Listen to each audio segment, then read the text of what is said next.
নমস্কার, কেমন আছেন সবাই? ভালোবাসা আর বাড়ির মানুষের ছোট ছোট আবদার পূরণ করা রান্নাঘর বাড়ির আবদারে আপনাদের সবাইকে সুস্বাগতম জানাই। সজনে ডাঁটা তো অনেকেই অনেকভাবে করে খেয়েছেন, কিন্তু এই অভিনব কম্বিনেশন কি ট্রাই করেছেন কখনো? সজনে ডাঁটার এই বিশেষ নিরামিষ পদটি একবার খেলে এর স্বাদ আপনার মুখে সারা জীবন লেগে থাকবে। ঘরোয়া মশলায় স্বাস্থ্যকর আর অতুলনীয় এই নিরামিষ সজনে ডাঁটার রেসিপিটি দুপুরবেলা গরম ভাতের সাথে একেবারেই জমে যাবে। একদম কম তেল মশলা হলেও এর স্বাদ হবে রাজকীয়। বন্ধুরা, সজনে ডাঁটা তো আপনারা অনেকভাবে বানিয়ে খেয়েছেন, তবে আমার মতন করে যদি একবার বানিয়ে দেখেন, এর গন্ধে আর স্বাদে সত্যি এক থালা ভাত নিমেষেই শেষ হয়ে যাবে।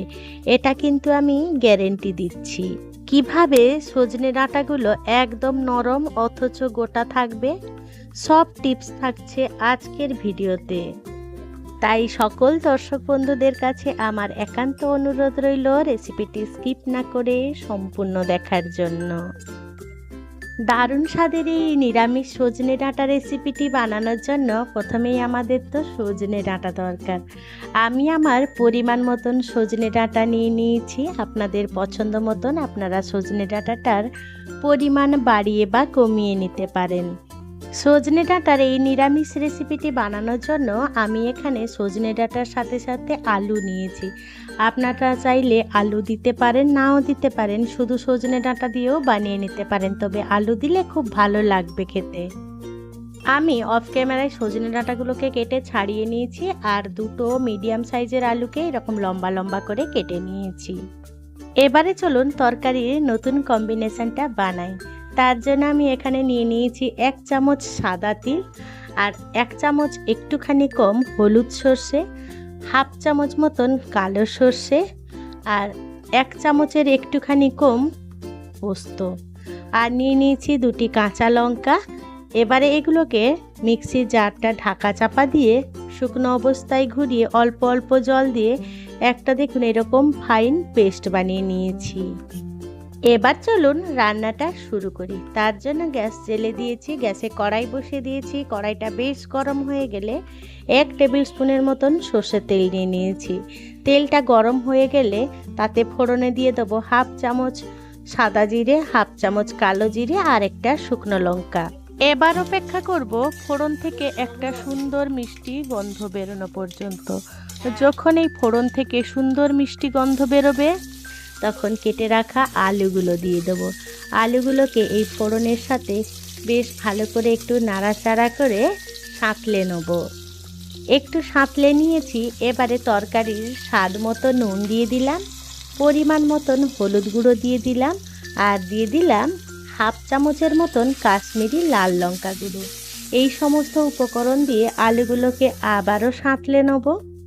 আমার এই রেসিপিটি যদি কোনো নতুন বন্ধু ইউটিউব থেকে দেখে থাকেন, তাহলে আমার এই ক্ষুদ্র চ্যানেলটিকে সাবস্ক্রাইব করে আমার পাশে থাকার জন্য অনুরোধ করছি, আর পাশে থাকা বেল আইকনটি অবশ্যই প্রেস করে রাখবেন।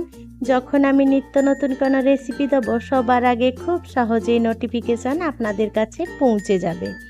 কথা বলতে বলতে আলুগুলো খুব সুন্দরভাবে এই মশলাগুলোর সাথে কষানো হয়ে গেছে। এবারে দিয়ে দেবো কেটে রাখা সজনে ডাঁটাগুলো। সজনে ডাঁটাগুলো দিয়ে আবারও এই মশলাগুলোর সাথে কষিয়ে নেব। অর্থাৎ সজনে ডাঁটা আর আলুটা আমাদের এই তেল আর নুন হলুদ লঙ্কা গুঁড়োর সাথে একটু সাঁতলে নেব। তাতে তরকারির স্বাদটা কিন্তু দুর্দান্ত আসবে। এই স্টেপটা কিন্তু অবশ্যই ফলো করবেন। এবারে দেখুন খুব সুন্দরভাবে সাঁতলানো হয়ে গেলে আমি 2টো ছোট সাইজের টমেটো কেটে রেখেছিলাম বড় বড় টুকরো করে, সেগুলোকে এবারে দিয়ে দিলাম। দিয়ে এবারও টমেটোগুলো এই সমস্ত উপকরণ সজনে ডাঁটা আর আলুর সাথে কষিয়ে নেব। টমেটোটা দেওয়ার পরে বেশ কয়েকবার নাড়াচাড়া করে একটু মশলাগুলোর সাথে মিশিয়ে নেব। এবারে গ্যাসের ফ্লেম একেবারে লো টু মিডিয়াম আঁচ করে ঢাকা চাপা দিয়ে এটাকে রান্না করে নেব। তাতে আমাদের টমেটোগুলো খুব সুন্দরভাবে রান্নাও হবে আর আমাদের টমেটো কাঁচা গন্ধটাও চলে যাবে আর আলু আর সজনে ডাঁটা খুব সুন্দরভাবে ভেতর থেকে মশলাগুলো ঢুকবে আর সেদ্ধ হবে। এইভাবে ঢাকা চাপা দিয়ে দিয়ে আমি মিনিট 2-3 মতন রান্না করে নিয়েছিলাম। মাঝে মাঝে অবশ্য ঢাকা খুলে নেড়ে দিয়েছিলাম যাতে কড়াইতে লেগে না যায়। দেখুন টমেটোগুলো খুব সুন্দরভাবে সেদ্ধ হয়ে গেছে আর একেবারে আলু আর সজনে ডাঁটার সাথে মিশে গেছে। প্রথমের দিকে এই সজনে ডাঁটার তরকারিটা বানানোর জন্য আমাদের কিন্তু এইরকম লো টু মিডিয়াম আঁচে রেখে এইভাবেই রান্না করতে হবে, তাহলে ডাঁটাটা গোটা থাকবে আর ভেতর থেকে নরম মোমের মতো গলে যাবে। খাওয়ার সময় খুব সুন্দর একটা টেস্ট পাবেন। কথা বলতে বলতে খুব সুন্দরভাবে সাঁতলানো হয়ে গেছে। এবারে বেটে রাখা মশলাটা দিয়ে দেবো, দিয়ে বেশ ভালো করে নাড়াচাড়া করে মিশিয়ে নেব। এই পর্যায়ে আমি কোনো রকম জল ব্যবহার করিনি। প্রথম দিকে কিন্তু কোনো রকম জল ব্যবহার করবেন না, তাহলে তরকারিটা খেতে ভালো লাগবে না। এইভাবে আমাদের এই সজনে ডাঁটার তরকারিটা কিন্তু কষিয়ে কষিয়ে রান্না করতে হবে। বাটা মশলাটা দেওয়ার পরে বেশ কিছুক্ষণ কষিয়ে নিয়েছিলাম, অবশ্যই গ্যাসের ফ্লেম লো টু মিডিয়াম আঁচে রেখে। যখনই দেখবেন মশলাটা এরকম একটু কড়াইয়ের গায়ে লেগে আসছে, তখনই কিন্তু বুঝে যাবেন যে মশলাটা খুব সুন্দরভাবে কষানো হয়ে গেছে। যেহেতু কম তেলে রান্না, তাই এইভাবেই একটু খেয়াল রেখে কম আঁচে করে রান্না করে নিতে হবে। মশলাগুলো দেখুন সমস্ত আলু আর সজনে ডাঁটার মধ্যেই মিশে গেছে। এবারে মিক্সির জারটা ধুয়ে জল দিয়ে দিলাম, প্রায় 1.5 কাপের মতন জল দিয়ে দিয়েছি। এই তরকারিটা আপনারা যদি ঝোল ঝোল পছন্দ করেন তাহলে সেভাবেও খেতে পারেন, আবার একটু মাখো মাখো যদি খেতে পছন্দ করেন সেভাবেও খেতে পারেন, তবে বেশি স্বাদ পাবেন এই তরকারিটা একটু মাখো মাখো হলে। এবারে সমস্ত উপকরণ বেশ ভালো করে নাড়াচাড়া করে মিশিয়ে নিলাম। এবারে ঢাকা চাপা দিয়ে রান্না করে নেব যতক্ষণ না সবজিগুলো খুব সুন্দরভাবে সেদ্ধ হচ্ছে। মিনিট 2 মতন রান্না করে নিয়েছিলাম।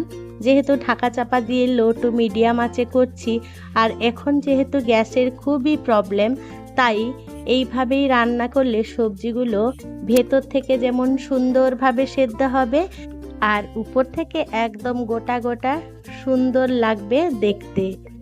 যেহেতু এখন আমাদের গ্যাসের প্রবলেম চলছে, তাই এইভাবে যদি রান্না করা যায় তাহলে গ্যাস যেমন অনেকটাই বাঁচে, তেমনি আমাদের তরকারির স্বাদটাও খুব সুন্দর হয়। আমার চ্যানেলে কিভাবে ঘরোয়া উপায়ে কিছু টিপস ফলো করলে গ্যাস বাঁচাতে পারবেন তার ভিডিও দেওয়া আছে, আপনারা যদি দেখে না থাকেন তাহলে অবশ্যই দেখে নেবেন। এবারে ঢাকা চাপা খুলে একটু নাড়াচাড়া করে নিয়েছিলাম। যেহেতু নিরামিষ তরকারি, তাই ব্যালেন্সের জন্য 1/2 চামচ মতন চিনি দিলাম আর দিলাম 2টো কাঁচা লঙ্কা চিড়ে দিয়েছি আর উপর থেকে 1/2 চামচ মতন কাঁচা সর্ষের তেল ছড়িয়ে দিলাম। এবারে সমস্ত উপকরণ বেশ নাড়াচাড়া করে একটু মিশিয়ে নেব। মাঝে অবশ্য আপনারা তরকারির নুনের পরিমাণটা চেক করে নেবেন। আমি কিন্তু একেবারেই যা দিয়েছি আমার একেবারে ঠিকঠাকই হয়ে গেছে। দেখলেন তো বন্ধুরা, কত সহজেই আর কত কম তেল মশলায় নিরামিষ দারুণ সুস্বাদু সজনে ডাঁটার রেসিপি তৈরি হয়ে গেল। এবারে আমি গ্যাসের ফ্লেম অফ করে দিলাম। দেখুন কতটা সুন্দর আর কতটা লোভনীয় হয়েছে দেখতে। আপনাদের কাছে অনুরোধ রইল এইভাবে একবার সজনে ডাঁটা থাকতে থাকতে নিরামিষ এই রেসিপিটি বানিয়ে দেখবেন আর খেয়ে আমাকে কমেন্টে জানিয়ে যাবেন যে আজকের এই সজনে ডাঁটার রেসিপিটি আপনাদের কেমন লাগলো। আজকের এই সজনে ডাঁটার রেসিপিটি যদি আপনাদের কোনো অংশে একটুও ভালো লেগে থাকে তাহলে ছোট্ট একটা লাইক করে দেবেন। আপনাদের এই ছোট্ট ছোট্ট লাইক আমাকে অনেক ইন্সপায়ার করে নিত্য নতুন রেসিপি বানানোর জন্য। আর যদি খুব বেশি ভালো লেগে থাকে বন্ধু বান্ধব কিংবা প্রিয়জনদের সাথে শেয়ার করে তাদেরও দেখার সুযোগ করে দেবেন। আমি আমার মতন করে পরিবেশন করে নিয়েছিলাম, আপনারা আপনাদের পছন্দ মতন আপনারা পরিবেশন করে নেবেন। দেখুন কতটা সুন্দর আর কতটা লোভনীয় হয়েছে। আমার চ্যানেলে সজনে ডাঁটা দিয়ে মাছের ঝোলের রেসিপি দেওয়া আছে, আপনারা চাইলে সেটাও দেখে নিতে পারেন। এইভাবে যদি আপনারা একবার বানিয়ে কাউকে খাওয়ান তাহলে কিন্তু বারবার আপনার কাছে অনুরোধ আসবে এই রেসিপিটি বানানোর জন্য। বন্ধুরা, আমার সাথে থেকে পাশে থেকে নিরামিষ এই সজনে ডাঁটার রেসিপিটি দেখার জন্য আপনাদের সকলকে জানাই অসংখ্য অসংখ্য ধন্যবাদ। আপনারা ভালো থাকবেন, সুস্থ থাকবেন। দেখা হবে পরের কোনো নিত্য নতুন রেসিপিতে।